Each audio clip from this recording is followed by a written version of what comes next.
கீதம் 486 பாடலை பார்ப்போம். கீதம் 486 பாடல்.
எல்லா இருதயங்களையும் எல்லா விருப்பங்களையும் எல்லா ரகசியங்களையும் அறிந்திருக்கிற சர்வ வல்லமை தேவனே, நாங்கள் தேவனுக்கு பரிபூர்ணமாய் அன்பு கூறவும் முது சுத்த நாமத்தை உத்தமமாய் மகிமைப்படுத்தவும் முது சுத்தாவின் ஏவுதனால் எங்கள் இதற்கு சுத்தம் அடையவில்லை திராயசு கிறிஸ்து மூலமாய் வேண்டி கொள்கிறோம்.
நம்முடைய கர்த்தராகிய இயேசு சொன்னதாவது, நம்முடைய தேவனாகிய கர்த்தர் ஒருவரே கர்த்தர்.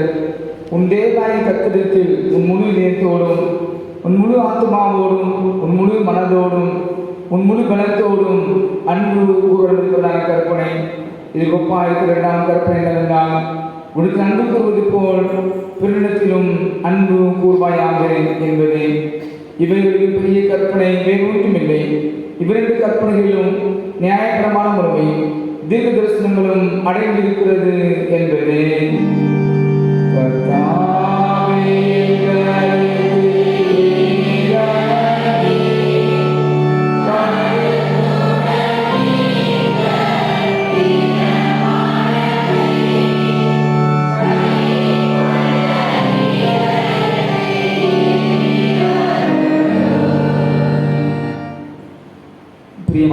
பிரியமானவர்கள், இப்பொழுது இவர்கள் மகாபஸ்த வசனத்தை கேட்கவும் ஆண்டு திரு சரியத்தையும் திருத்தத்தையும் ஏற்றுக்கொள்ளவும் இங்கே கூடி வந்திருக்கிறோம்.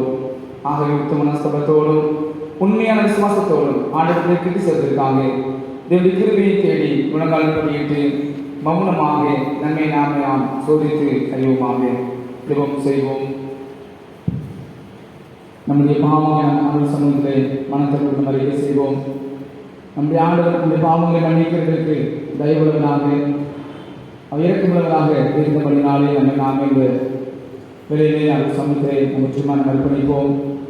உங்கள் பாவம் எட்டாவது சிவப்பாக இருந்தாலும் பஞ்சை போல வெண்மையாக மாற்ற ஆண்டவர் ஆயத்தமாக இருக்கிறதுனாலே நம்மை நாம் சீர்தி பார்த்தவர்களாய் இந்த பாவங்களை ஆண்டவர் சமூகத்தை தாழ்வு அறிக்கை செய்வோம்.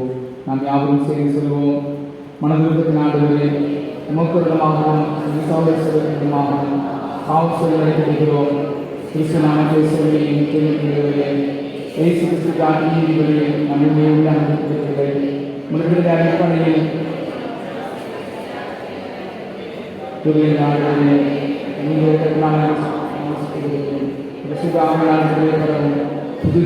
வாழும் ஒவ்வொரு சகோதரர்களும் சமாளித்து வாழவும் அறிவுரை வேண்டும். இயேசு கிறிஸ்து மூலமாக உண்மையான மனதில் யாருக்கும் அல்லப்படுகிற திருமண இந்த வாழ்க்கையை கேளுங்கள். பாவியை ரசிக்க கிறிஸ்து இயேசு உலகத்தில் வந்தார். இந்த வாழ்க்கை உண்மையும் எல்லா அங்கீகரிப்புக்கும் பாத்திரமானது. தேவன் தமது ஒரே நடக்குமாறனை விசுவாசிக்கிற நிபுணம் அவன் கெட்டுப் போகாமல் நித்திய ஜீவன் அடைபடிக்கு அவனை தந்தனை மூலமாய் உலகத்தில் அன்பு கூறுகிறார். நான் அவர்கள் அக்கிரமத்தை மன்னித்து அவர்கள் பாவங்களை இனி அறிவிப்பேன். நம்முடைய பரமபிதாவாகிய சர்வ ஆண்டவர் உத்தம மனசோடும் உண்மையான விசுவாசத்தோடும் அவர்களுக்கு மனம் திரும்பி தங்கள் சகோதர குற்றங்களை மன்னிக்க யாவருக்கும் பாவம் மன்னிக்க அறிவிச்சும் என்று மிகுந்த இலக்கமாய் வாக்குறுதியும் செய்திருக்கிறார். அவருடைய கர்த்தரான இயேசு கிறிஸ்து உங்களுக்கு வேண்டி உங்கள் பாவங்கள் எல்லாவற்றையும் மன்னித்து அவர்களுக்கு விடுதலையாக்கி சக நன்மையிலும் உங்களை உறுதிப்படுத்தி நிறுத்தி உங்களை நித்திய ஜீவக்கரையில் சேர்ப்பானாக.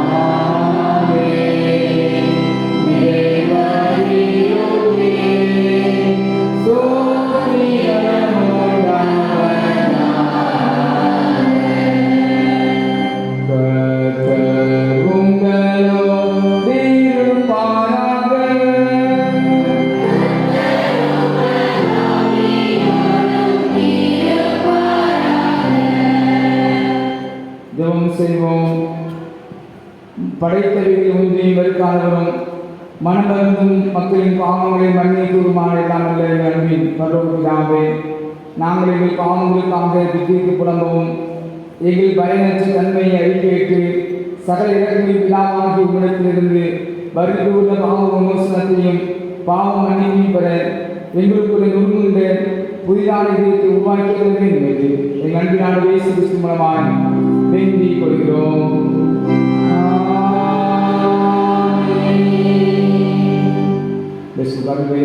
கேட்போம்.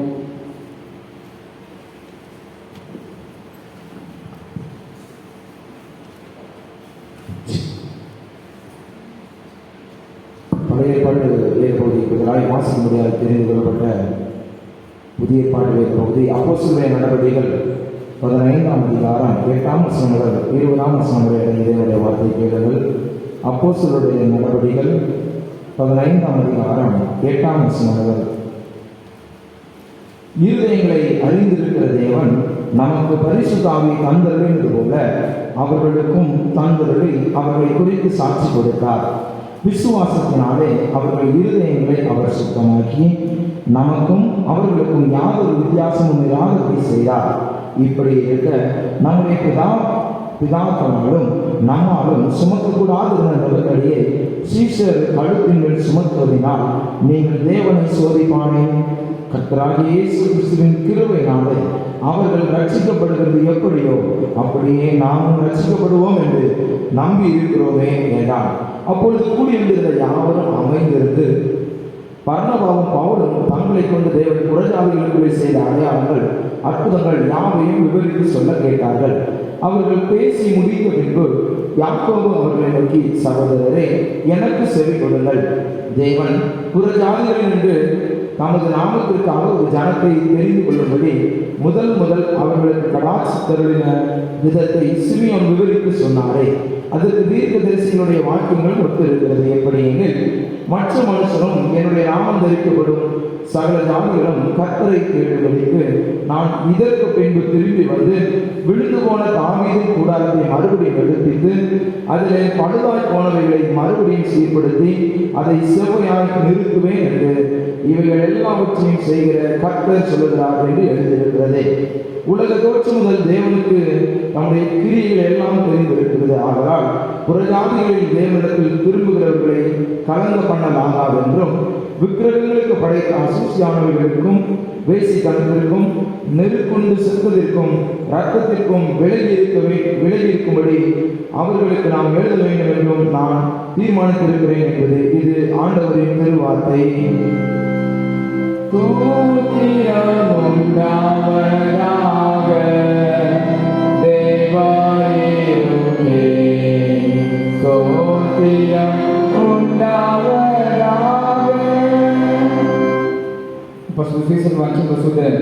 மத்திய நற்செய்தி 5ஆம் அதிகாரம் 1ஆம் வசனம் முதல் 16ஆம் வசனம் வரை அடிவுள்ள ஆண்டுடைய திருவிழந்த வார்த்தைகளை கேளுங்கள். மத்திய நற்செய்தி 5ஆம் அதிகாரம் 1ஆம் வசனம் முதல். இயேசு திரளான ஜனங்களை கண்டு மலையின் மேல் ஏறினார். அவர் உட்கார்ந்த பொழுது அவருடைய சீஷர்கள் அவரிடத்தில் வந்தார்கள். அப்பொழுது அவர் தமது வாயை திறந்து அவர்களுக்கு உபதேசித்து சொன்னது என்னவென்றால், ஆவியில் எளிமை உள்ளவர்கள் பாக்கியவான்கள், பரலோக ராஜ்யம் அவர்களுடையது. துயரப்படுவர்கள் பாக்கியவான்கள், அவர்கள் ஆறுதல் அடைவார்கள். சார்ந்த குணமுள்ளவர்கள் பாக்கியவான்கள், அவர்கள் பூமியை சுதந்திரித்துக் கொள்வார்கள். நீதியின்மை பசிதாக உள்ளவர்கள் பாக்கியவான்கள், அவர்கள் திருப்தி அடைவார்கள். இரக்கமுள்ளவர்கள் பாக்கியவான்கள், அவர்கள் இரக்கம் பெறுவார்கள். இருதயத்தை சுத்தமுள்ளவர்கள் பாக்கியவான்கள், அவர்கள் தேவனை தரிசிப்பார்கள். சமாதானம் பண்ணுகிறவர்கள் பாக்கியவான்கள், அவர்கள் தேவனுடைய புத்திரர் எனப்படுவார்கள். நீதி நிமித்தம் துன்பப்படுவர்கள் பாக்கியவான்கள், பரலோக ராஜ்யம் அவர்களுடையது. என் நிமித்தம் உங்களை நிந்தித்து துன்பப்படுத்தி பலவித தீமையான மொழிகளையும் உங்கள் பேரில் பொய்யாய் சொல்வார்களானால் பாக்கியவான்களாயிருப்பீர்கள். சந்தோஷப்பட்டு களி கூறுங்கள், பரலோகத்தில் உங்கள் பலன் மிகுதியாயிருக்கும். உங்களுக்கு முன்னிருந்த தீர்க்கதரிசிகளையும் அப்படியே துன்பப்படுத்தினார்களே. நீங்கள் பூமிக்கு உப்பாயிருக்கிறீர்கள். உப்பானது சாரமுற்று போனால் எதனால் சாரமாக்கப்படும்? வெளியே கூட்டப்படுவதற்கும் மனுஷரால் மிதிக்கப்படுவதற்குமே ஒழிய வேறு ஒன்றுக்கும் உதவாது. நீங்கள் உலகத்திற்கு வெளிச்சமாயிருக்கிறீர்கள். மலையின் மேல் இருக்கிற பட்டணம் மறைந்திருக்க மாட்டாது. விளக்கை கொளுத்தி மரக்காலால் மூடி வைக்காமல் விளக்கு தண்ணீர் மேல் வைப்பார்கள். அப்பொழுது வீட்டிலுள்ள யாவருக்கும் வெளிச்சம் கொடுக்கும். இவ்விதமாய் மனுஷர் உங்கள் நற்கிரிகளை கண்டு பரலோகத்தில் இருக்கிற உங்கள் பிதாவை மையப்படுத்தும்படி உங்கள் வெளிச்சம் அவர்கள் முன்பாக பிரகாசிக்கிறது என்பது இது இயேசு கிறிஸ்துவின் நற்செய்தி. மகிமையே உண்டாவதாக இயேசுவே, மகிமையே உண்டாவதாக. நாம் யாவரும் சேர்ந்து விசுவாசமாக இருப்போம். வானத்தையும் பூமியையும் உண்டானவரையும் காணப்படாதவராய் எல்லாவற்றையும் படைத்தவராயிருக்கிற சர்வபிதாவாகிய ஒரே விசுவாசிக்கிறேன்.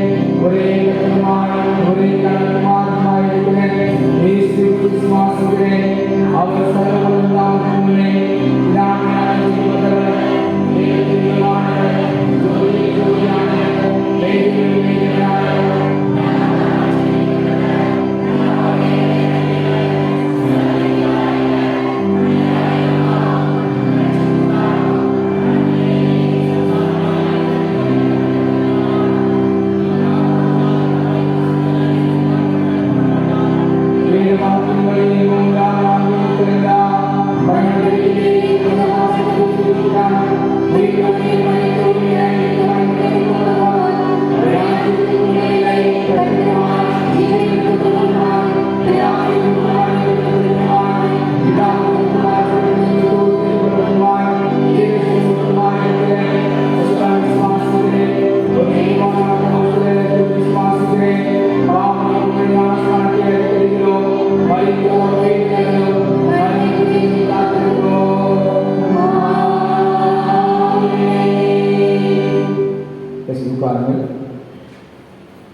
நிர்வாணங்களையும் பூமியையும் அவை எல்லாவற்றையும் சிருஷ்டித்து மனுப்பது சாயாந்தாக்கினீர்.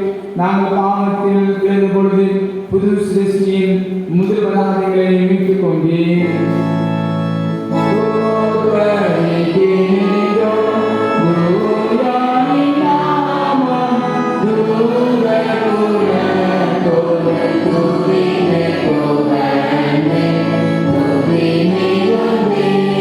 Amen.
பிதாவே, நீர் பசுத்தர், நீர் சோசரிக்கப்பட்டவர்.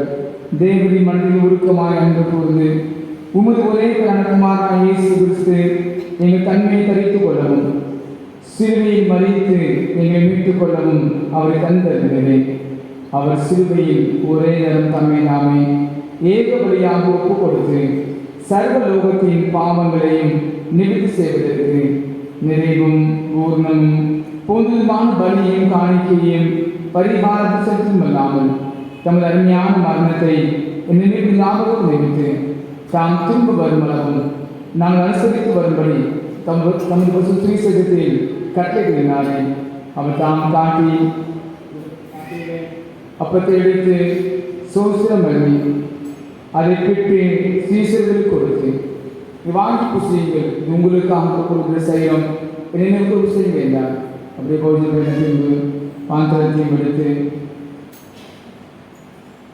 சோஸ்திரம் பண்ணி அவர்களுக்கு கொடுத்து இங்கு வாங்கி பானம் பண்ணுங்கள், உங்களுக்காகவும் அனைவருக்கு அவசரப்படுகிற புது உடன்படிக்கைக்குரிய யுத்தமாக இருக்கிறது.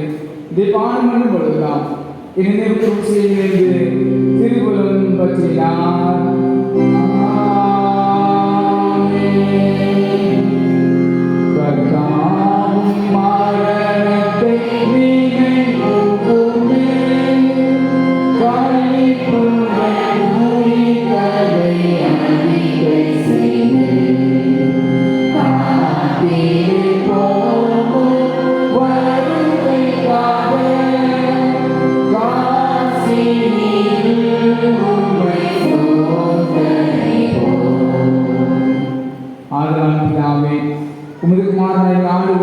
பாடுகளையும் மரணத்தையும் மகிமையான உயிர் தொழிலையும் பரதனையும் பொருள் உண்மையாக நாம் கட்டளையின்படி வருகையை எதிர்நோக்கி செய்கிறோம். அவர்களுக்கான நிறைவேற்றும் பூர்ண மீட்புக்காக நாங்கள் உமக்கு நன்றி செலுத்துகிறோம்.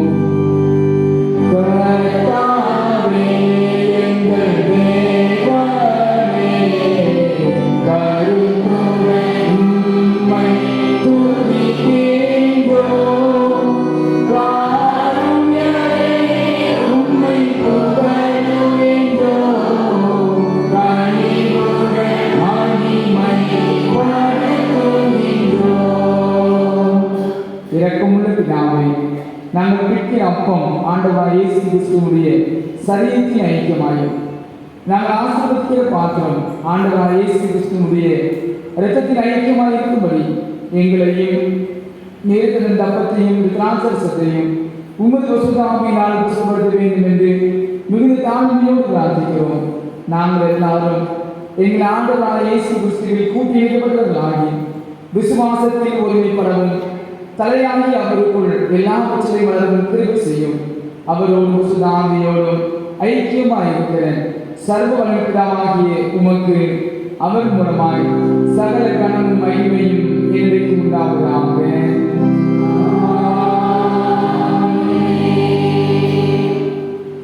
நமது இயேசு கிறிஸ்து நமக்கு கற்பித்தது நாம் யாவரும் சேர்ந்து நாம் எடுப்போம். பரமண்டலங்களில் இருக்கிற யாவே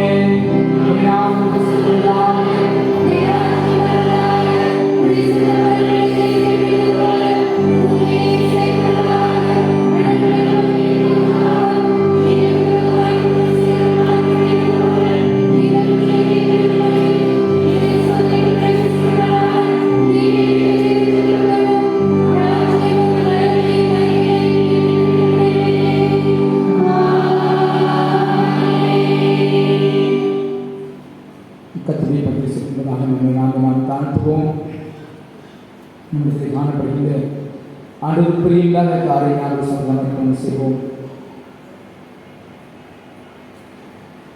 நம்முடைய சரீரத்தில் ஒவ்வொரு அவைகளையும் நாம் அதை சமர்ப்பணம் கொடுப்போம். நம்முடைய சிந்தனை மூலமாக, எண்ணங்கள் மூலமாக, வாயின் வார்த்தை மூலமாக, நடக்கை மூலமாக, உணவுகள் மூலமாக உணர்ச்சியின் மூலமாக செய்வோம். ஒவ்வொரு பாவங்களையும் நம்ம ஒப்புக்கொடுத்து செய்வோம். கல்வரை செய்வதால் நமக்காக அவர் சின்ன வேறு திறத்தின் மூலமாய் அந்த உச்சந்தலைகள் உள்ளங்கால் வரை ஆணைகளை தங்களை கொண்டு கொடுப்படியாக இதானுடைய உண்மையான சைரம், இதானுடைய உண்மையான நம்பிக்கையோடு விசுவாசத்திற்குள் நாம் வந்து அழைக்கப்படுகிறோம். அவ்வாறு பங்குகளை நாம் யாவும் சேர்ந்து நம்மை நாம் தாழ்த்தி தாழ்மைக்கு நாம் யாவும் சேர்ந்து இருப்போம். இரக்கமுள்ள கட்டாய